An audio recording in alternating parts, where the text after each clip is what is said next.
All right, class procedures. Please read the lab material before coming to lab.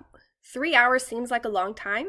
It goes by in a flash, and we don't have a lot of time, to sit down and start thinking about what we're doing. We need to make sure that we already know what we're doing so we can hit the ground running. Please set your phone to silent. I expect students not to take calls or, text during class. By all means, you can use your cell phone as a timer. That's a great idea. But otherwise, that's kind of the limitation as to what you should be using your cell phone for. You are welcome to bring technology to class, tablets, computers, and the like. Keep in mind, though, we are working with liquids. In many cases, liquids and technology don't mix, so you're kind of doing this at your own risk. Just keep that in mind. And then make sure you're wearing your mask at all times, and then have your PPE ready. Again, on that first in-class day for your group, I can't let you in or stay in lab if you don't have all of your necessary PPE or personal protective equipment. Gloves, goggles, lab coat or apron, and then your face mask. Even before COVID times, I had students disinfect their lab stations before and after lab. So as soon as you come in, you're going to grab a bottle of Lysol, you're going to spray down your lab bench and your chair. That's a good idea also. And then once you're finished with lab, you're going to do the same thing. The Lysol bottles can be found by each of the sinks. If you can't find one, let me know and I will help locate one for you. All right, I do expect you to check Canvas every single day and your callin.edu email. These are the two easiest ways for me to communicate with you. So if something happens and we have to go all virtual, or, I have a sick kid or something and we have to roll with the punches, the easiest way for me to get in touch with you is both of these methods. So make sure you're on top of things and you're checking.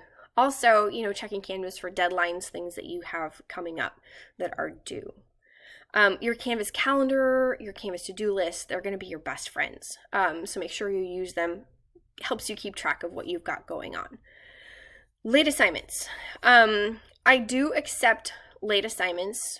You get docked 10% per calendar day. This includes weekends. So, you miss a quiz for whatever reason, take it the next day. Best you could do is a 90, but a 90 is better than a 0.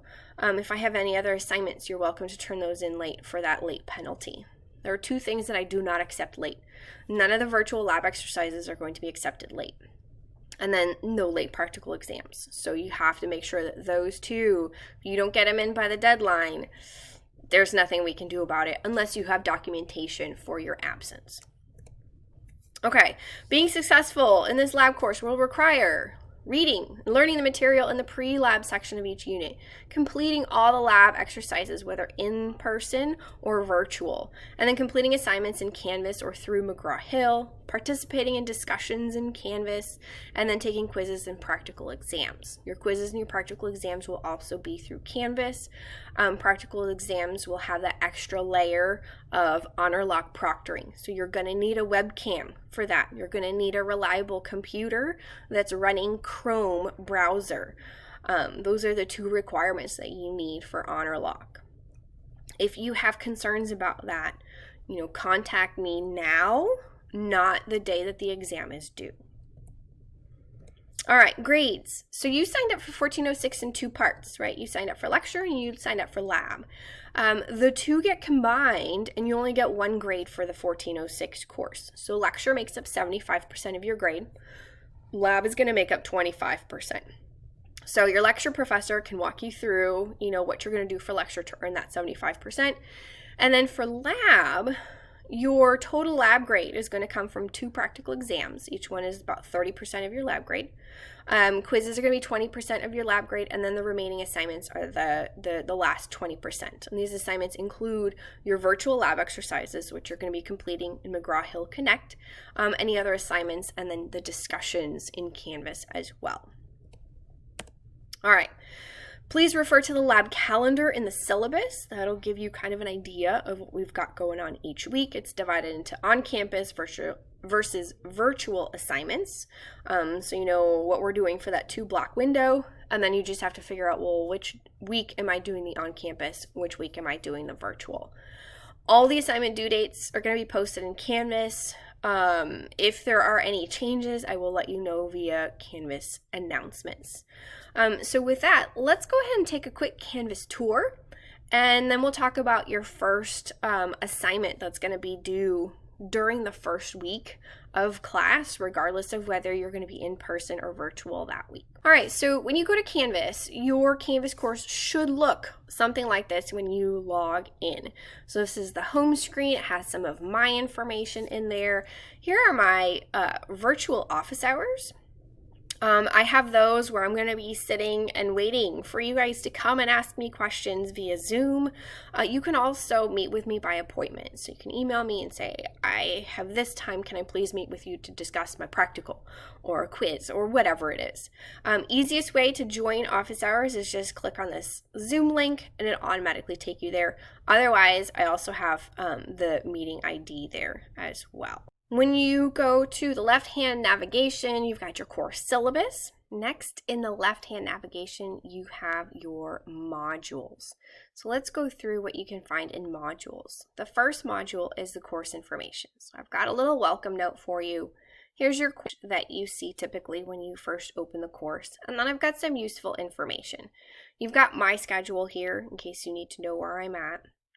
You've got my office hours. So this is a Google link.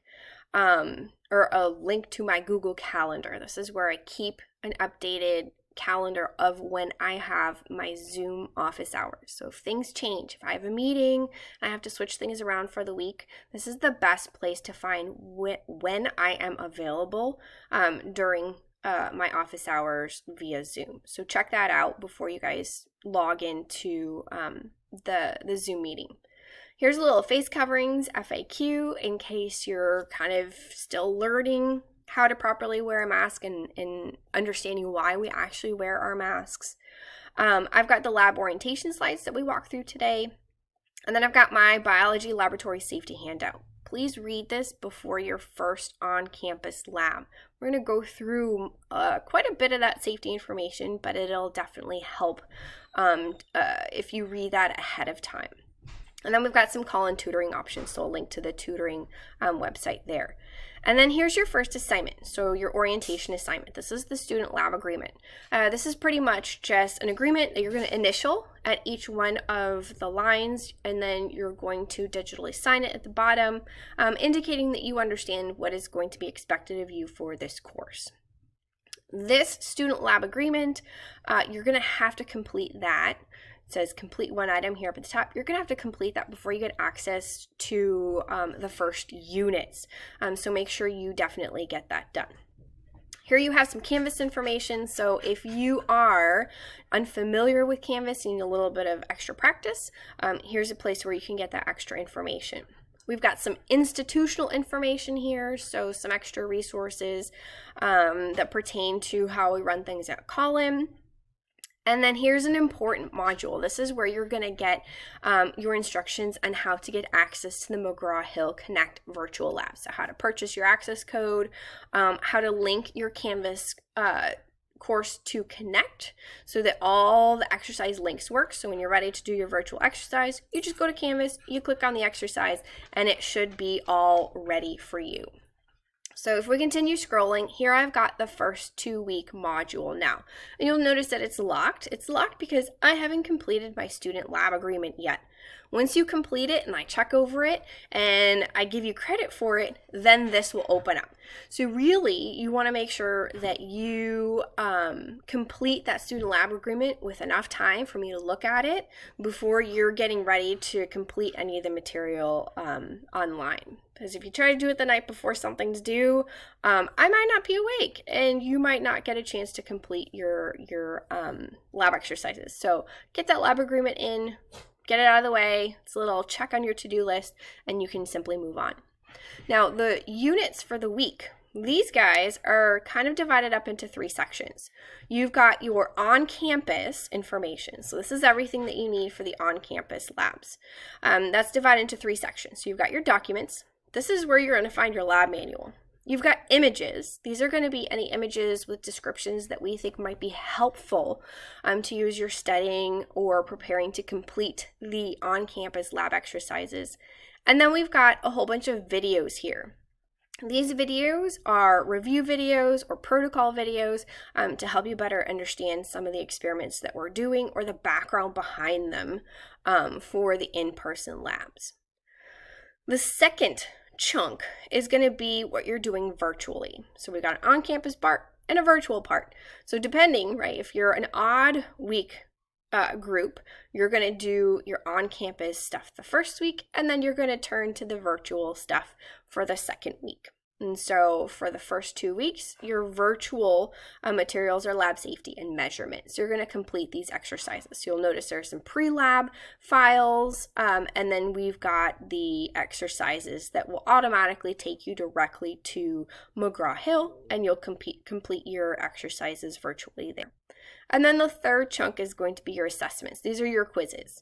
So once you're done going through all the material for that particular week, you'll take the respective post-lab quiz. All right, so just again, there's a lot going on, a lot of different deadlines. Make sure you guys keep on top of those so that you are doing well, right? Progressing. And if you have questions, by all means, please ask. And so once we're done with weeks 1 and 2, you'll move on to units 3 and 4 for weeks 3 and 4. And again, same organization, your on-campus chunk, your virtual chunk, and then your assessments. So hopefully this little Canvas tour helped you become a little bit more familiar with the organization of the material that you're going to need to use to complete this course. And again, if you have any questions, by all means, easiest way to reach me is just to simply shoot me an email. I'm really happy also to Zoom with you if you kind of want that, one-on-one interaction to get all those questions answered. All right, we're going to have a great semester, and I will see you guys really soon.